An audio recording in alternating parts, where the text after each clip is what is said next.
Hello guys, നമ്മുടെ കുടിക്ക് പോവാണ്. കാരണം നമ്മുടെ എക്സാമൊക്കെ കഴിഞ്ഞ് അങ്ങനെ ബാഗൊക്കെ പാക്ക് ചെയ്ത് നമ്മുടെ റൂംമേറ്റിനോടൊക്കെ സലാം പറഞ്ഞ് അങ്ങനെ നേരെ നമ്മൾ ലിഫ്റ്റ് അടിച്ച് 8:45 ട്രെയിൻ നമ്മൾ 7:30 വന്ന് നിൽക്കും കേട്ടോ. എന്നാലാണ് നമുക്ക് ലിഫ്റ്റ് കിട്ടി ഒരു സമാധാനമായിട്ട് അവിടെ പോയിരിക്കാൻ പറ്റുള്ളൂ. അങ്ങനെ നമ്മൾ കോളേജിൻ്റെ അവിടെ എത്തിയപ്പോൾ അങ്ങനെ വെറുതെ എടുത്താൽ കേട്ടോ. അങ്ങനെ നമ്മൾ റെയിൽവേ സ്റ്റേഷനിലെത്തി. കുറച്ച് കഴിഞ്ഞപ്പോൾ നമ്മൾ ടിക്കറ്റ് എടുക്കാൻ പോയിട്ട് പിന്നെ കുറേ നേരം ഇരുന്നപ്പോൾ ട്രെയിൻ വന്നപ്പോൾ എനിക്ക് ഭയങ്കര സന്തോഷമായി. ഞാൻ ലേഡീസിലാണ് കയറിയത്. അതിലാണെങ്കിൽ കുറേ സീറ്റ് ഒഴിവുണ്ടായിരുന്നു, നമുക്ക് കിടന്നിട്ട് പോകാനും.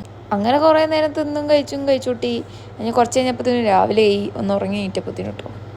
അങ്ങനെ കുറേ കാലങ്ങളെ ശേഷം നമ്മൾ നാട്ടിലെത്തി. ഇത് കണ്ടപ്പോൾ ഭയങ്കര ഇഷ്ടമായിട്ടോ, ഈ ട്രെയിൻ പോണത് കണ്ടപ്പോൾ.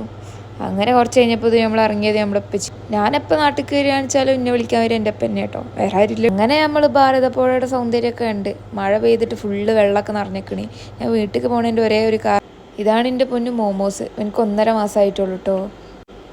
ഞാൻ വന്നതും കളിയും കടിക്കലും മാന്തലും ഓടിക്കളിക്കലും എന്തൊക്കെയേ കാട്ടുണ്ടേനു.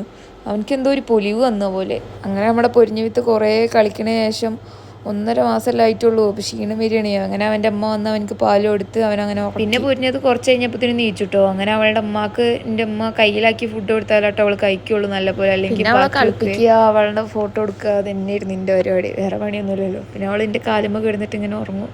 അപ്പോൾ ഓക്കെ, ബൈ.